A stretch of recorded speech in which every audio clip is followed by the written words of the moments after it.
From the Caves and Jungles of Hindustan by Madame Blavatsky. On the way to Karli. It is an early morning near the end of March. A light breeze caresses with its velvety hand the sleepy faces of the pilgrims, and the intoxicating perfume of the tuberoses mingles with the pungent odors of the bazaar. Crowds of barefooted Brahmin women, stately and well-formed, direct their steps like the biblical Rachel to the well, with brass water pots bright as gold upon their heads. On our way lie numerous sacred tanks filled with stagnant water in which Hindus of both sexes perform their prescribed morning ablutions.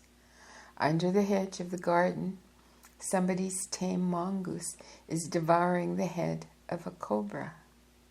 The headless body of the snake, convulsively but harmlessly, beats against the thin flanks of the little animal, which regards these vain efforts with an evident delight. Side by side with this group of animals is a human figure, a naked Mali, M-A-L-I, a gardener, offering betel and salt to a monstrous stone idol of Shiva, with the view of pacifying the wrath of the destroyer, excited by the death of the cobra, which is one of his favorite servants. A few steps before reaching the railway station, we meet a modest Catholic procession, consisting of a few newly converted pariahs and some of the native Portuguese. Under a baldachin is a litter on which swings to and fro a dusty Madonna dressed after the fashion of the native goddesses, with a ring in her nose. In her arms she carries the Holy Babe, clad in yellow pajamas and a red Brahmanical turban. Hari Hara Devaki. Glory to the Holy Virgin, exclaim the converts, unconscious of any difference between the Devaki, mother of Krishna, and the Catholic Madonna. All they know is that excluded from the temples of the Brahmins on account of their not belonging to any Hindu castes, they are admitted sometimes into the Christian pagodas, thanks to the padres, P-A-D-R-I-S, a name adopted from the Portuguese padre and applied indiscriminately to the missionaries of every European sect. At last, our Garis, G-H-A-R-I-S, native two-wheeled vehicles, drawn by a pair of strong bullocks, arrived at the station. English employees open wide their eyes at the sight of white-faced people traveling about town in gilded Hindu chariots. But we are true Americans, and we have come hither to study, not Europe, but India and her products on the spot. If the tourist cast a glance on the shore opposite to the port of Bombay, he will see a dark mist, a dark blue mass, rising like a wall between himself and the horizon. This is Parbul, P-A-R-B-U-L, a flat-topped mountain, 2,250 feet high. Its right slope leans on two sharp rocks covered with woods. The highest of them, Mataran, M-A-T-A-R-A-N, is the object of our trip. From Bombay to Narel, a station situated at the foot of this mountain, we are to travel 4 hours by railroad, though as the crow flies, the distance is not more than 12 miles. The railroad wanders around the foot of the most charming little hills, skirts hundreds of pretty lakes, and pierces with more than 20 tunnels the very heart of the Rocky Ghats. We were accompanied by 3 Hindu friends. 2 of them once belonged to a high caste, but were excommunicated from their pagoda for association and friendship with us, unworthy foreigners. At the station, our party was joined by 2 more natives, with whom we had been in correspondence for many a year. All were members of the society, reformers of the Young India school, enemies of Brahmins, castes, and prejudices, and were to be our fellow travelers and visit with us the annual fair of the temple festivals of Karli.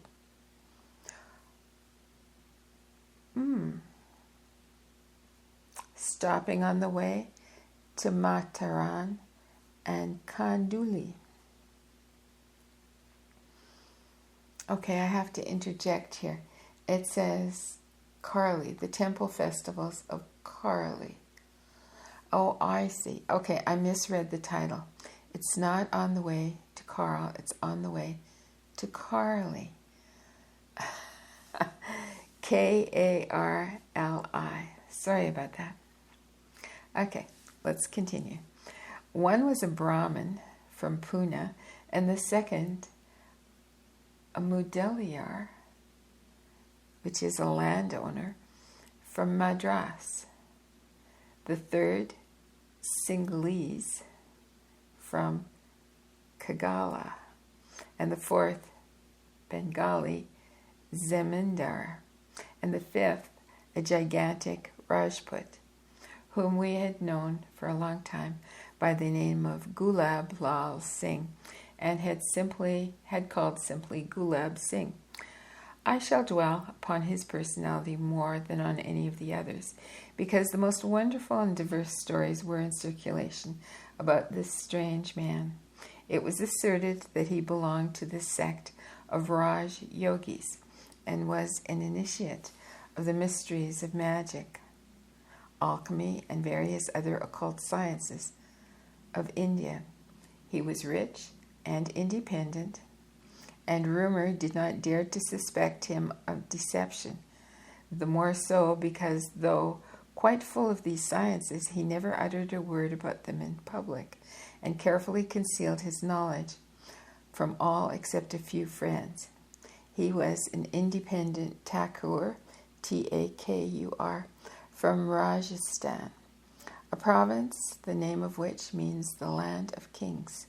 Thakurs are, almost without exception, descended from the Surya, Surya, which is the sun, and accordingly called Surya Vansa. They are prouder than any other nation in the world. They have a proverb, which is as follows: the dirt of the earth cannot stick to the rays of the sun. They do not despise any sect except the Brahmins, and honor only the bards who sing their military achievements. Of the latter, Colonel Todd writes somewhat as follows: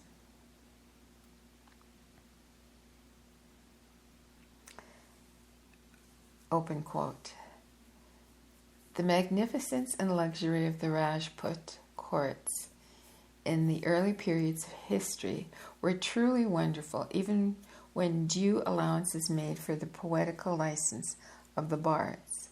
From the earliest times, northern India was a wealthy country, and it was precisely here that was situated in the richest satrapy of Darius. At all events, this country abounded in those most striking events which furnish history with her richest materials.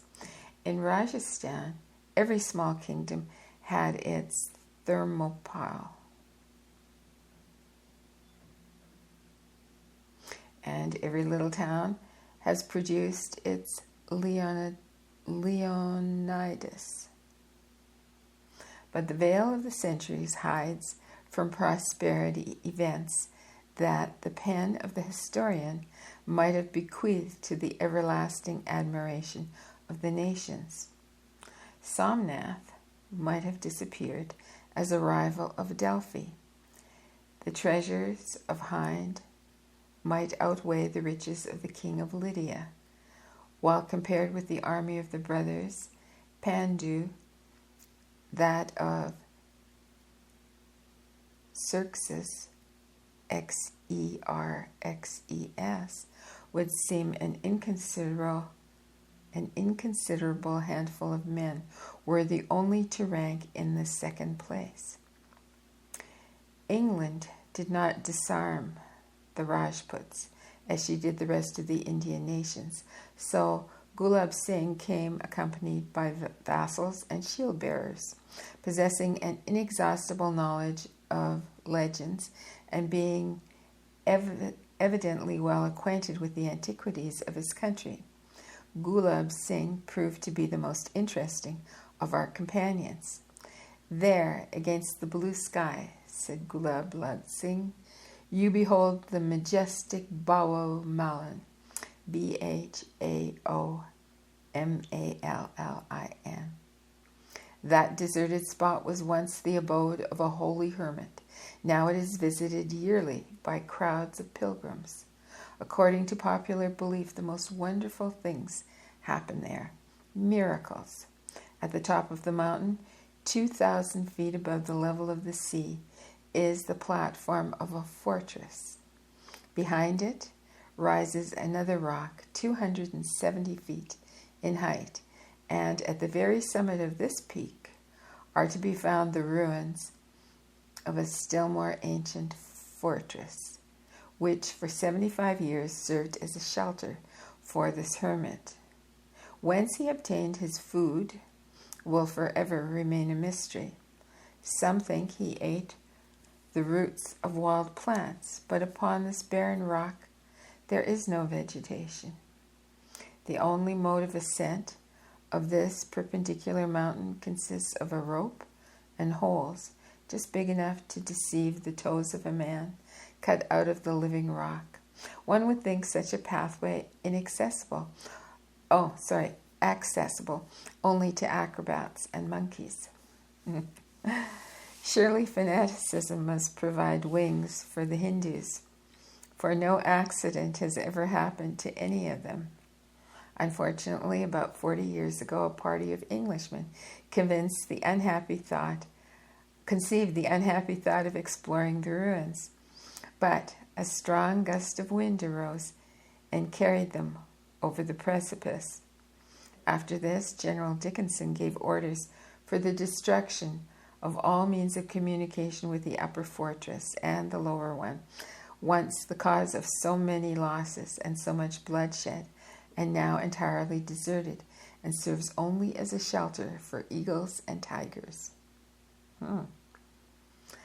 Listening to these tales of olden times, I could not help comparing the past with the present. What a difference!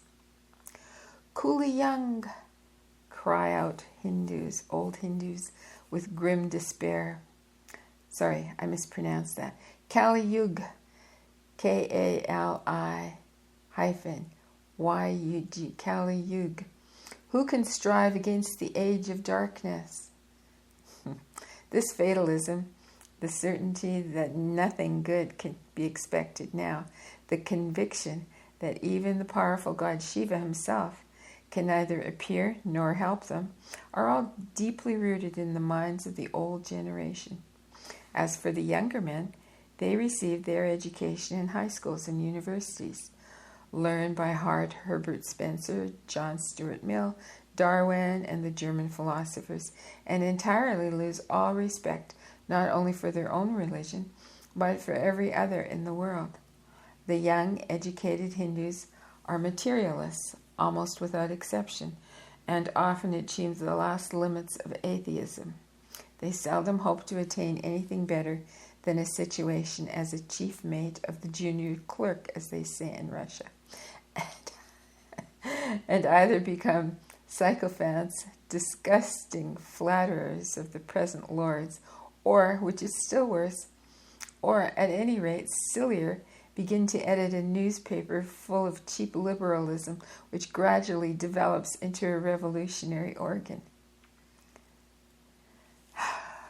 But all this is only en passant, compared with the mysterious and grandiose past of India, the ancient Aryavarta.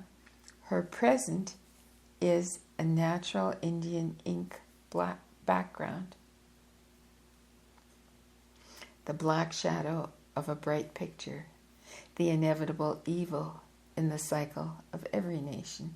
India has become decrepit and has fallen down like a huge memorial of antiquity, prostrate, broken to pieces, but the most insignificant of these fragments will forever remain a treasure for the archaeologist and for the artist, and in the course of time may even afford a clue to the philosopher and the psychologist.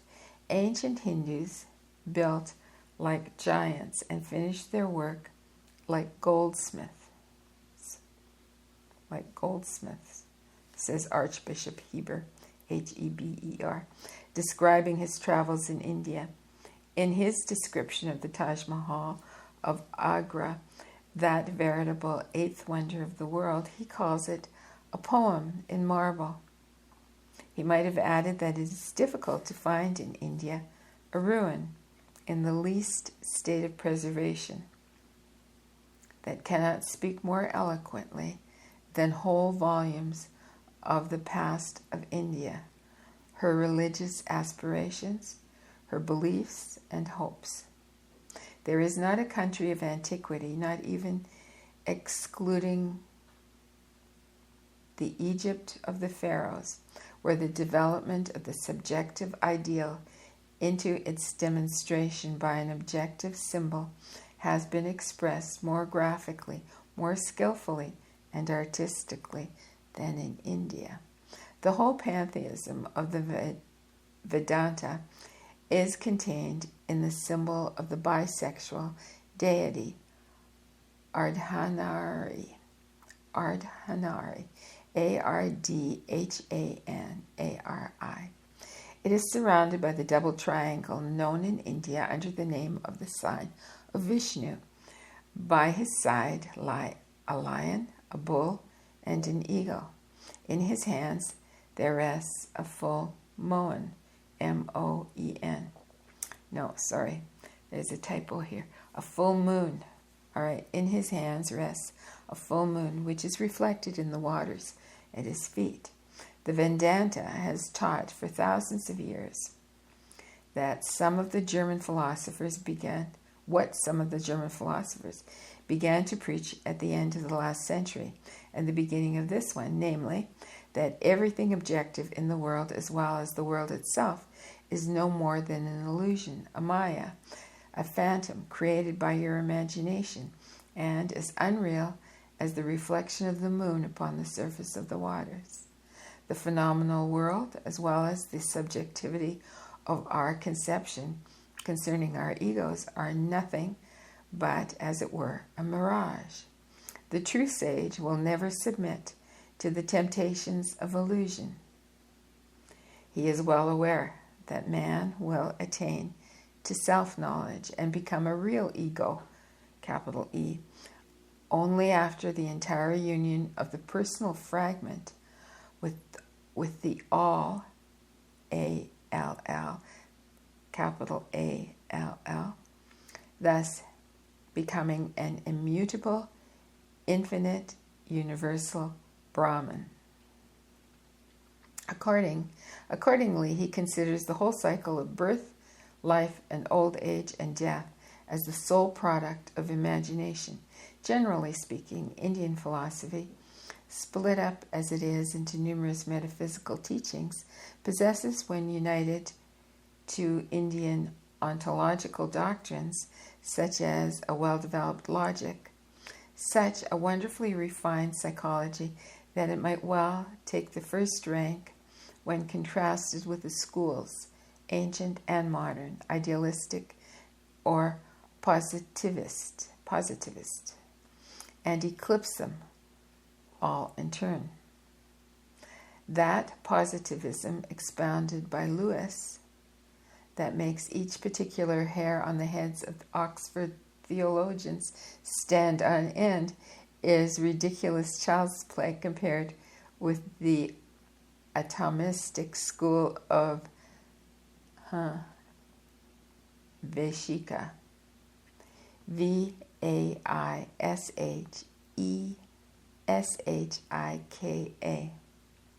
The school of Vaishika, with its world divided like a chessboard into 6 categories of everlasting atoms, 9 substances, 24 qualities, and 5 motions.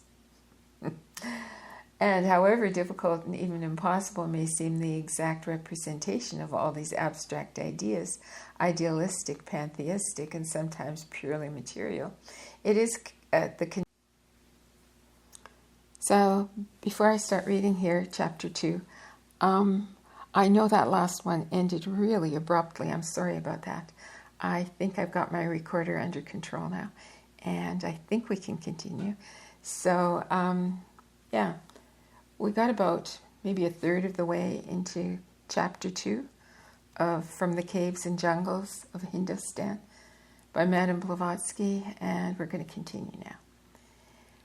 And however difficult and even impossible may seem the exact representation of all these abstract ideas, idealistic, pantheistic, and sometimes purely material, in the condensed shape of allegorical symbols, India nevertheless has known how to express all these teachings more or less successfully. She has immortalized them in her ugly four-headed idols, in the geometrical complicated forms of her temples, and even in the entangled lines and spots on the foreheads of her sectaries. We were discussing this and other topics with our Hindu fellow travelers when a Catholic padre, a teacher of the Jesuit College of St. Xavier in Bombay, entered our carriage at one of the stations. Soon he could contain himself no longer and joined in our conversation. Smiling and rubbing his hands, he said that he was curious to know on the strength of what sophistry our companions could find anything resembling a philosophical explanation in the fundamental idea of the 4 faces of the ugly Shiva crowned with snakes, pointing with his finger to the idol at the entrance of the pagoda. It is very simple, answered the Bengali Babu. You see that it has 4 faces, and they are all turned towards the 4 cardinal points, south, north, west, and east. But all these faces are on one body and belong to one God. Would you mind explaining first the philosophical idea of the 4 faces and the 8 hands of your Shiva? Interrupted the Padre. With great pleasure. Thinking that our great Rudra, the Vedic name for this god, is omnipresent, we represent him with his face turned simultaneously in all directions. 8 hands indicate his omnipotence, and his single body serves to remind us that he is one, though he is everywhere, and nobody can avoid his all-seeing eye or his chastising hand. The Padre was going to say something when the train stopped and we arrived in Narel. It is hardly 25 years since, for the first time, a white man ascended Mataran, a huge mass of various kinds of trap rock, for the most part crystalline in form. Though quite near to Bombay and only a few miles from Khandala, Khandala, the summer residence of the Europeans, the threatening heights of this giant were long considered inaccessible. On the north, its smooth, almost vertical face rises 2,450 feet over the valley of the river Pen, and further on, numberless separate rocks and hillocks covered with thick vegetation and divided by valleys and precipices rise up to the clouds. In 1854, the railroad pierced one of the sides of Mataran, Mataran, and now has reached the foot of the last mountain, stopping at Narelle, where not long ago there was nothing but a precipice. From Narelle to the upper plateau is but 8 miles, which you may travel on pony or in an open or closed palanquin as you choose. Considering that we arrived at Narelle at about 6 in the evening, this course was not very tempting. Civilization has done much with inanimate nature, but in spite of all its despotism, it has not yet been able to conquer tigers and snakes. Tigers, no doubt, are banished to the more remote jungles, but all kinds of snakes, especially cobras and coralillos, which last by preference inhabit trees, still abound in the forests of Mataran as in the days of old, and wage a regular guerrilla warfare against invaders. Woe betide the belated pedestrian or even horseman if he happens to pass under a tree which forms the ambuscade of a coralillo snake. Cobras and other reptiles try to avoid them unless accidentally trodden upon, but these guerrilleros of the forest, the tree serpents, lie in wait for their victims. As soon as the head of a man comes under the branch which shelters the coralillo, this enemy of man, coiling its tail around the branch, dives down into space with all the length of its body and strikes with its fangs at the man's forehead. This curious fact was long considered to be a mere fable, but it has now been verified and belongs to the natural history of India. In these cases, the natives see in the snake the envoy of death, the fulfiller of the will of the bloodthirsty Karli, and the spouse of Shiva. But evening after the scorchingly hot day was so tempting and held out to us from the distance such promise of delicious coolness that we decided upon risking our fate. In the heart of this wondrous nature, one longs to shake off earthly chains and unite oneself with the boundless life, so that death itself has its attractions in India. Besides, the full moon was about to rise at 8 p.m. 3 hours' ascent of the mountain on such a moonlit tropical night as would tax the descriptive powers of the greatest artists was worth any sacrifice. Apropos, among the few artists who can fix upon canvas the subtle charm of a moonlit night in India, public opinion begins to name our own V.V. Vereshchagin. Having dined hurriedly in the Dak bungalow, we asked for our sedan chairs, and drawing our roof-like topis over our eyes, we started. 8 coolies, clad as usual in vine leaves, took possession of each chair and hurried up the mountain, uttering the shrieks and yells no true Hindi can dispense with. Each chair was accompanied besides by a relay of 8 more porters. So we were 64, without counting the Hindus and their servants. An army sufficient to frighten any stray leopard or jungle tiger. In fact, any animal except our fearless cousins on the side of the great-grandfather Hanuman. As soon as we turned into the thicket at the foot of the mountain, several dozens of these kinsmen joined our procession. Thanks to the achievements of the Rama ally, monkeys are sacred in India. The government, emulating the earlier wisdom of the East India Company, forbids anyone to molest them, not only when met in the forest, which in all justice belongs to them, but even when they invade the city gardens, leaping from one branch to another, chattering like magpies, and making the most formidable grimaces, they followed us all the way like so many midnight spooks. Sometimes they hung on the trees in full moonlight, like forest nymphs of Russian mythology. Sometimes they preceded us, awaiting our arrival at the turns in the road, as if showing us the way. They never left us. One monkey babe alighted on my knees. In a moment, the authoress of this being, jumping without any ceremony over the coolie's shoulders, came to the rescue, picked him up, and after making the most ungodly grimace at me, ran away with him. Bandras, in brackets, monkeys, bandras, bring luck with their presence, remarked one of the Hindus, as if to console me for the loss of my crumpled topi. Topi? Besides, he added, seeing them here, we may be sure that there is not a single tiger for 10 miles around.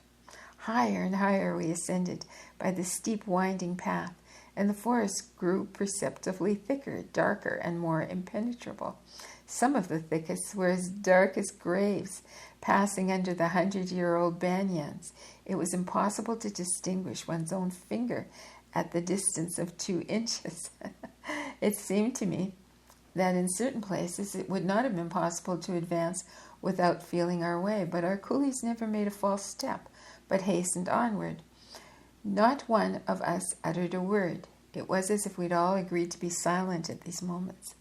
We felt as though wrapped in the heavy veil of darkness, and no sound was heard but the short, irregular breathing of the porters and the cadence of their quick, nervous footsteps upon the stony soil of the path. One felt sick at heart and ashamed of belonging to that human race, one part of which makes of the other mere beasts of burden. These poor wretches are paid for their work 4 annas a day all year round. 4 annas for going 8 miles upward and 8 miles downward, not less than twice a day, although 32 miles up and down a mountain, 1,500 feet high, carrying a burden of about 200 weight. However, India is a country where everything is adjusted to never-changing customs, and 4 annas a day is the pay for unskilled labor of any kind. Gradually, open spaces and glades became more frequent, and the light grew as intense as by day. Millions of grasshoppers were shrilling in the forest, filling the air with a metallic throbbing, and the flocks of frightened parrots rushed from tree to tree. Sometimes the thundering, prolonged roars of tigers rose from the bottom of the precipices, thickly covered with all kinds of vegetation. Shikaris assure us that on a quiet night the roaring of these beasts can be heard for many miles around. The panorama lit up as if by Bengal fires, changed at every turn.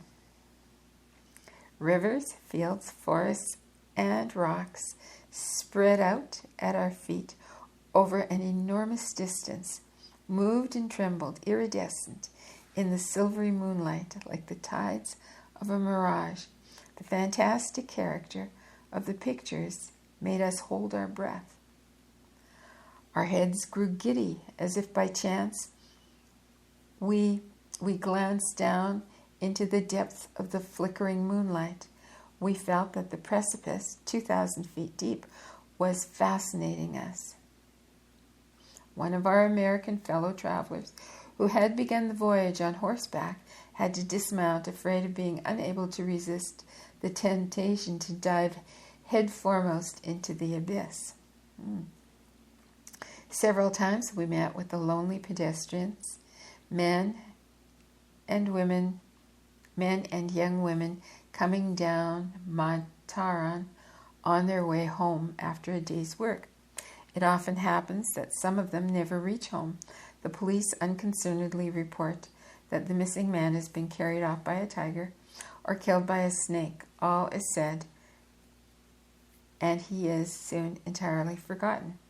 One person, more or less, out of 240 million who inhabit India does not matter much, but there exists a very strange superstition in the Deccan, Deccan, about this mysterious and only partially explored mountain. The natives assert that in spite of the considerable number of victims, whether intact or mangled by tigers, is immediately carried away by the monkeys, who, in the latter case, gather the scattered bones and bury them so skillfully in deep holes that no traces ever remain. Englishmen laugh at the superstition, but the policemen do not deny the fact of the entire disappearance of bodies. When the sides of the mountain were excavated in the course of the construction of the railroad, separate bones with the marks of tiger teeth upon them, broken bracelets, and other adornments were found at an incredible depth from the surface. The fact of these things being broken showed clearly that they were not buried by men, because neither the religion of the Hindus nor their greed would allow them to break and bury silver and gold. It is possible, then, that as amongst men one hand washes the other, so in the animal kingdom one species conceals the crimes of another. Having spent the night in a Portuguese inn, woven like an eagle's nest out of the bamboos, and clinging to the almost vertical side of the rock, we rose at daybreak, and having visited all the points de vue famed for their beauty, made our preparations to return to Narell. By daylight, the panorama was still more splendid than by night. Volumes would not suffice to describe it, had it not been that on three sides of the horizon was shut out by rugged ridges of mountains. The whole of the Deccan plateau would have appeared before our eyes. Bombay was so distant that it seemed quite near to us, and the channel that separates the town from Salsetta shone like a tiny silvery streak. It winds like a snake on its way to the port surrounding Kanari, Kanari, and other islets, which took the very image of green peas scattered on the white cloth of its bright waters, and finally joins the blinding line of the Indian Ocean in the extreme distance. On the other side is the northern Konkan, Konkan, terminated by the tall Ghats, the needle-like summits of the Janomaoli rocks, and lastly, the battlemented ridge of Funnel, Funnell, whose bold silhouette stands out in strong relief against the distant blue of the dim sky, like a giant's castle in some fairy tale. Further on looms Parbo, whose flat summit in the days of old was the seat of the gods, whence, according to the legends, Vishnu spoke to the mortals. And there below, where the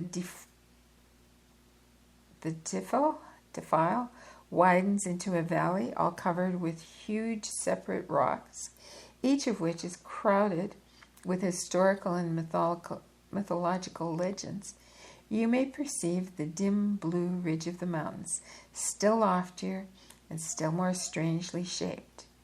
That is Khandala, which is overhung by a huge stone block known by the name of the Duke's Nose. On the opposite side, under the very summit of the mountain, is situated Karli, which, according to unanimous opinion of the archaeologists, is the most ancient and best preserved of Indian cave temples.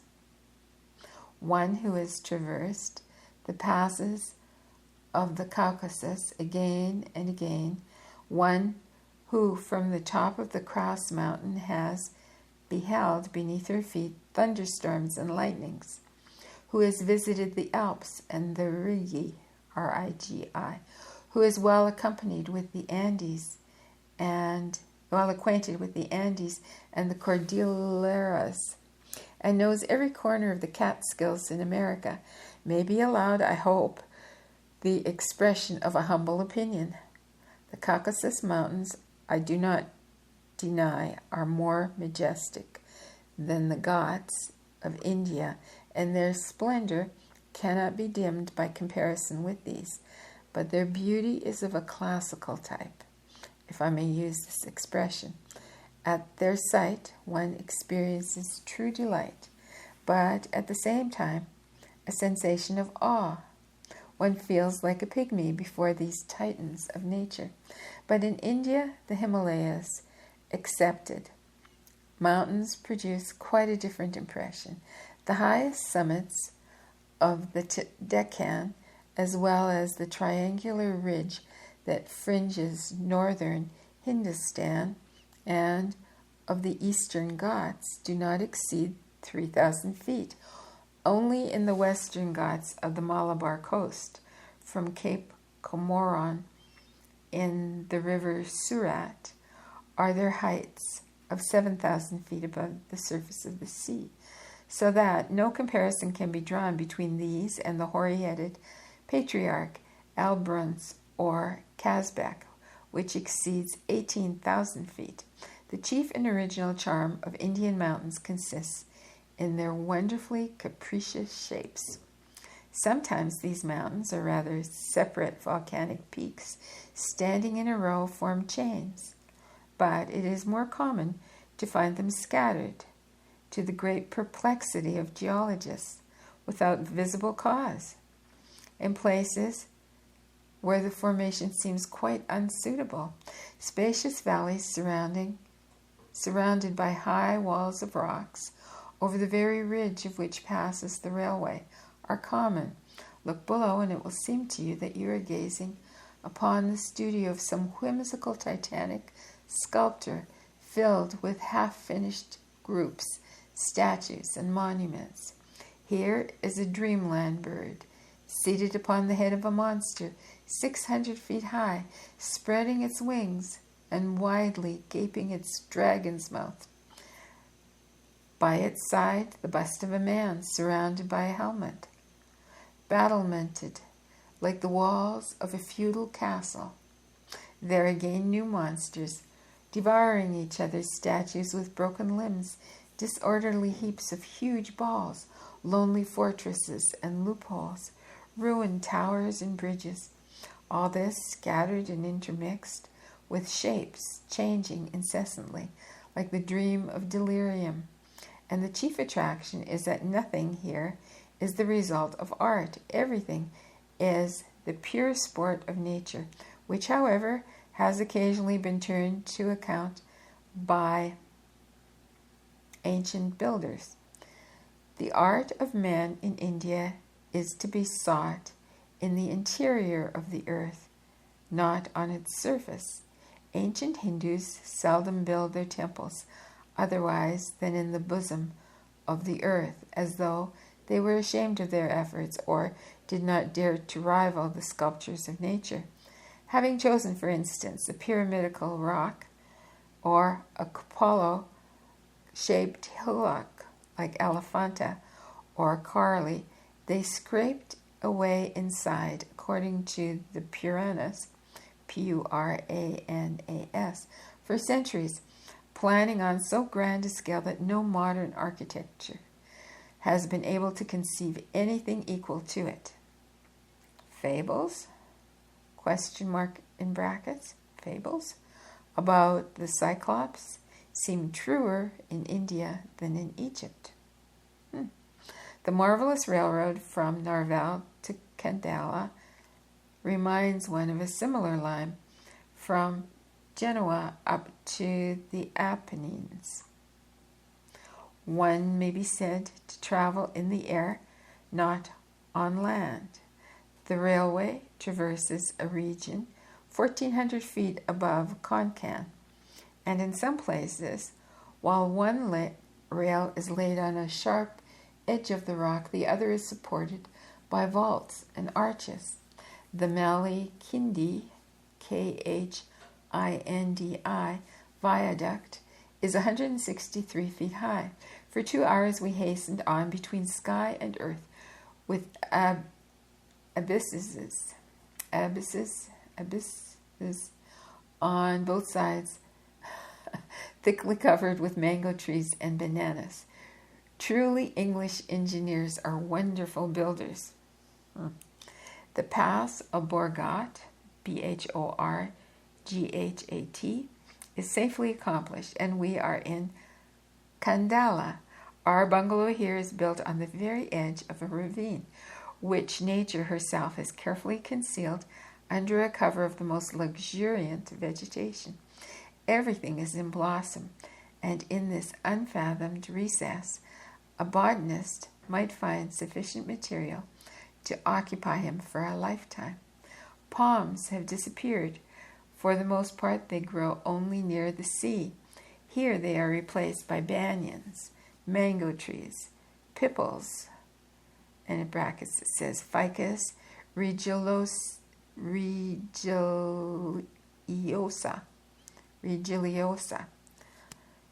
fig trees, and thousands of other trees and shrubs unknown to such outsiders as ourselves. The Indian flora is too often slandered and misrepresented as being full of beautiful but scentless flowers. At some seasons this may be true enough, but as long as jasmines and the various balsams, white tuberoses, and golden champa are in blossom, this statement is far from being true. The aroma of champa alone is so powerful as to make one almost giddy. For size, it is the king of flowering trees, and hundreds of them were in bloom just at this time of year on the Mataran and Khandala. We sat on the veranda talking and enjoying the surrounding views until well nigh midnight. Everything slept around us. Khandala is nothing but a big village situated on the flat top of one of the mountains of the Sayara, Sahiadra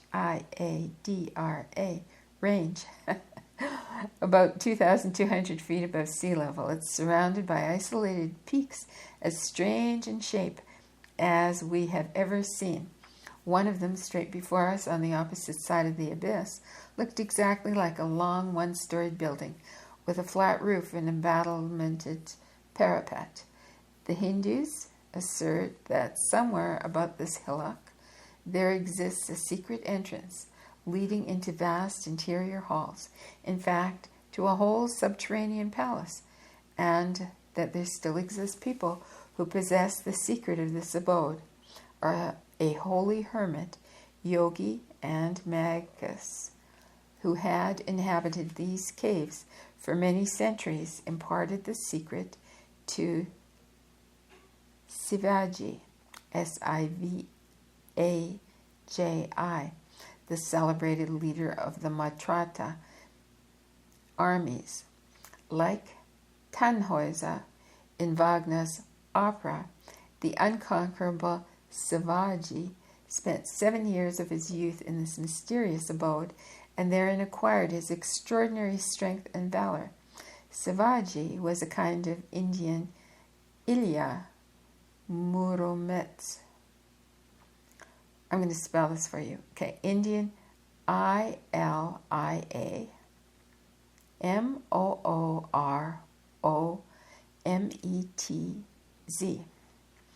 though his epoch is much nearer to our own times. He was the hero and the king of the Marathas in the 17th century and the founder of their short-lived empire. It is to him that India owes the weakening, if not the entire destruction, of the Muslim yoke. No taller than an ordinary woman, and with the hand of a child, he was, nevertheless, possessed of wonderful strength, which, of course, his compatriots ascribed to sorcery. His sword is still preserved in a museum, and one cannot help but wonder at its size and weight, and the hilt, through which only a 10-year-old child could put his hand. The basis of this hero's fame is the fact that he, the son of a poor officer in the service of the Mughal emperor, like another David, slew the Mussulman Goliath, the formidable Afzul Khan, A-F-Z-U-L, Khan, K-H-A-N. It was not, however, with a sling that he killed him. He used in this combat the formidable Marathi weapon, Vagnak, V-A-G-H-N-A-K-H, consisting of 5 long steel nails, as sharp as needles and very strong. This weapon is worn on the fingers, and wrestlers use it to tear each other's flesh like wild animals. The Deccan is full of legends about Shivaji, and even the English historians mention him with respect, just as in the fable respecting Charles V, one of the local Indian traditions asserts that Shivaji is not dead but lives secreted in one of the Sahyadra caves. When the fateful hour strikes, and according to the calculations of the astrologers, the time is not far off, he will reappear and he will bring freedom to his beloved country. The learned and artful Brahmins, whose Jesuits of India profit by the profound superstitions of the masses to extort wealth from them, and sometimes to the last cow, and the only food giver of a large family. In the following passage, I give a curious example of this. At the end of July 1879, this mysterious document appeared in Bombay. I translate it literally from the Marathi copy, the original having been translated into all dialects of India, of which there are 273. Shri. And then it says in brackets, an untranslatable greeting.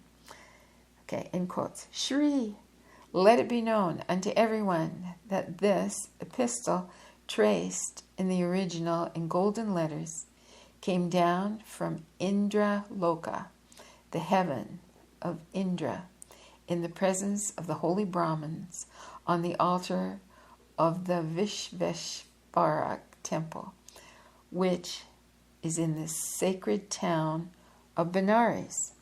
Listen and remember, O tribes of Hindustan, Rajasthan, Punjab, etc., etc. On Saturday, the 2nd day of the first half of the month, Magha, M-A-G-H-A, 1809, of Shalivahan's era, and then it says in brackets, 1887 A.D., the 11th month of the Hindus during the Ashwini Nakshatra, and it says in brackets, the first of the 27 constellations of the moon's path, when the sun enters the sign Capricorn, and the time of day will be near the constellation Pisces. That is to say, exactly 1 hour and 36 minutes after sunrise, the hour of the end of Kali Yug, Y-U-G, will strike, and the much desired Satya Yug, S-A-T-Y-A, Y-U-G, will commence. That is to say, the end of the Mahayug, the great cycle that embraces the 4 minor yugas, or yagas, Y-U-G-A-S. This time, Satya Yug will last 1100 years. During all this time, a man's lifetime will be 128 years. The days will become longer and will consist of 20 hours and 48 minutes, and the nights of 13 hours and 12 minutes. That is to say, instead of 24 hours, we shall have exactly 34 hours and 1 minute. The first day of Satya Yuga will be very important for us because it is then that will appear to us our new king with white face and golden hair who will come from the far north. He will become the autonomous Lord of India, the Maya of human unbelief, with all the heresies over which it presides, will be thrown down to Patala. And then in brackets it says, signifying at once hell and the antipodes.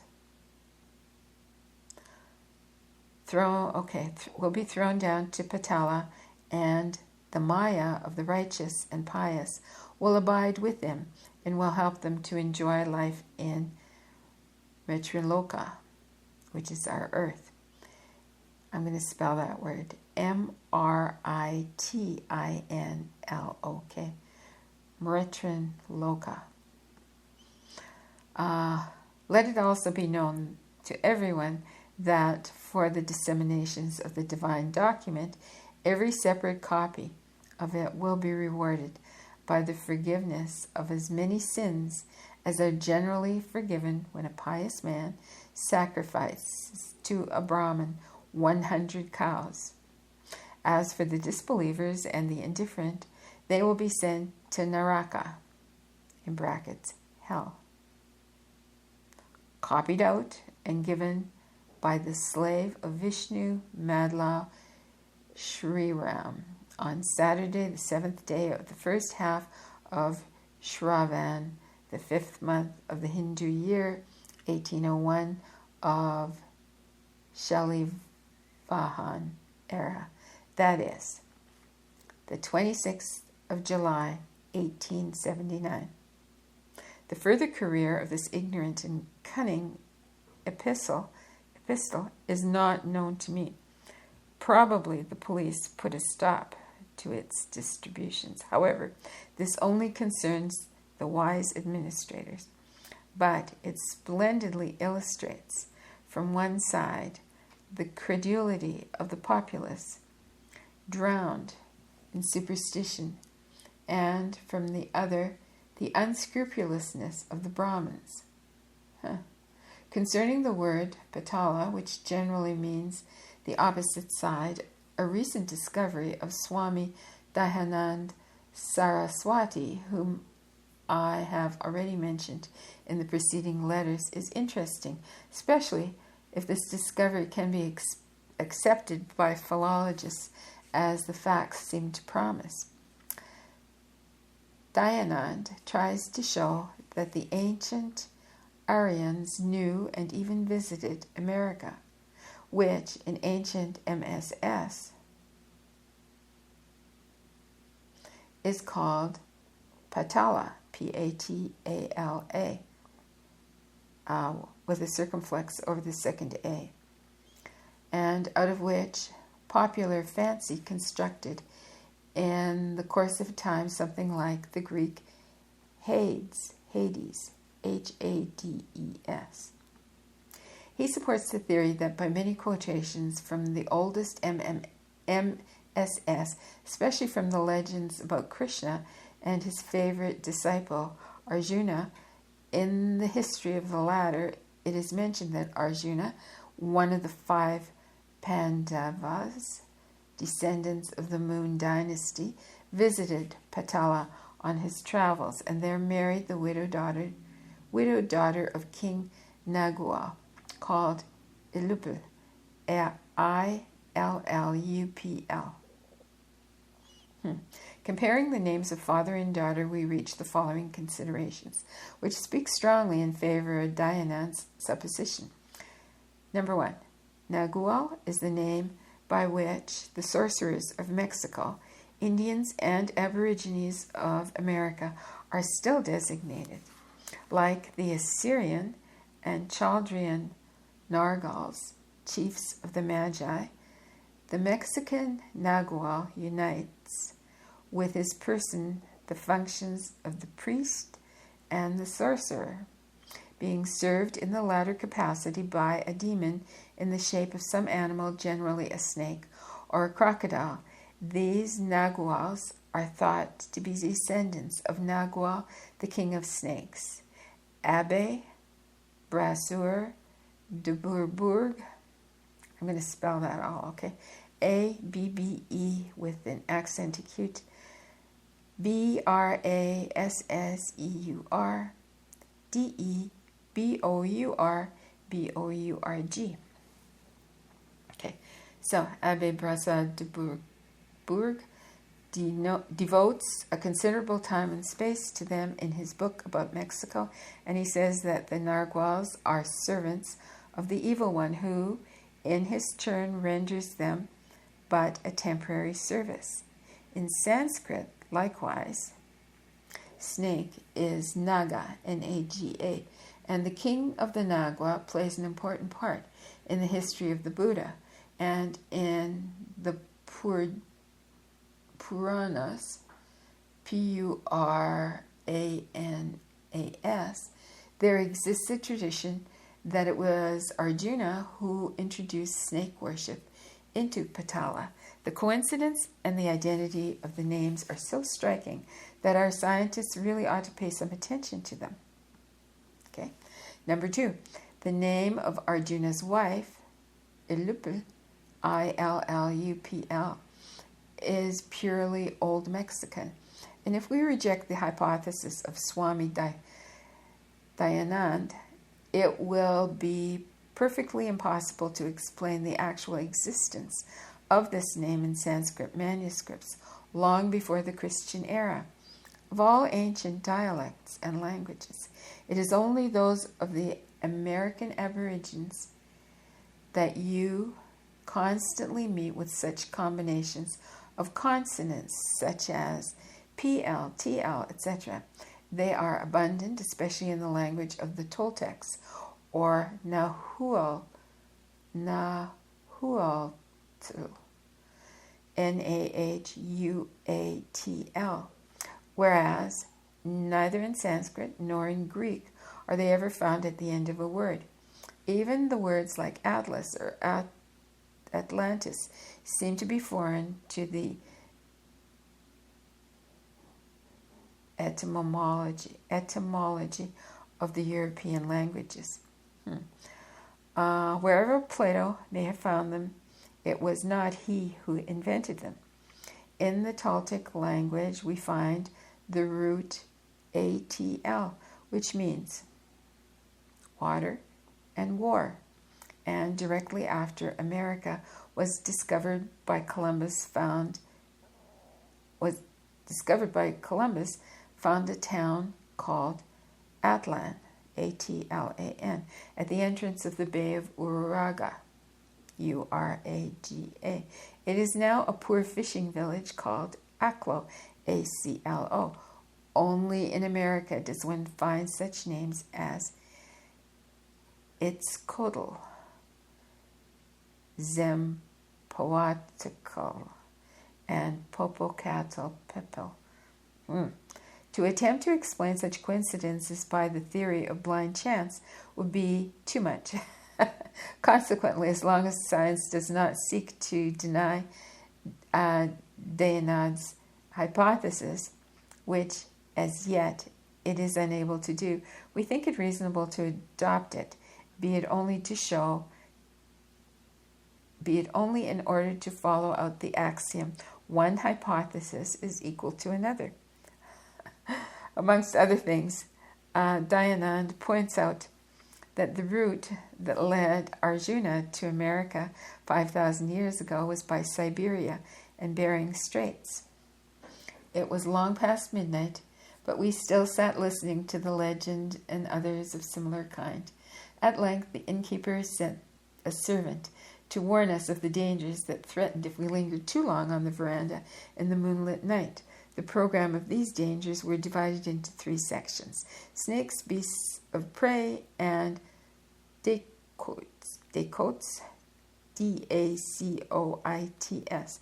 Besides the cobra and the rock snakes, the surrounding mountains are full of every kind of small mountain snakes called furzen, the most dangerous of all. Their poison kills with the swiftness of lightning.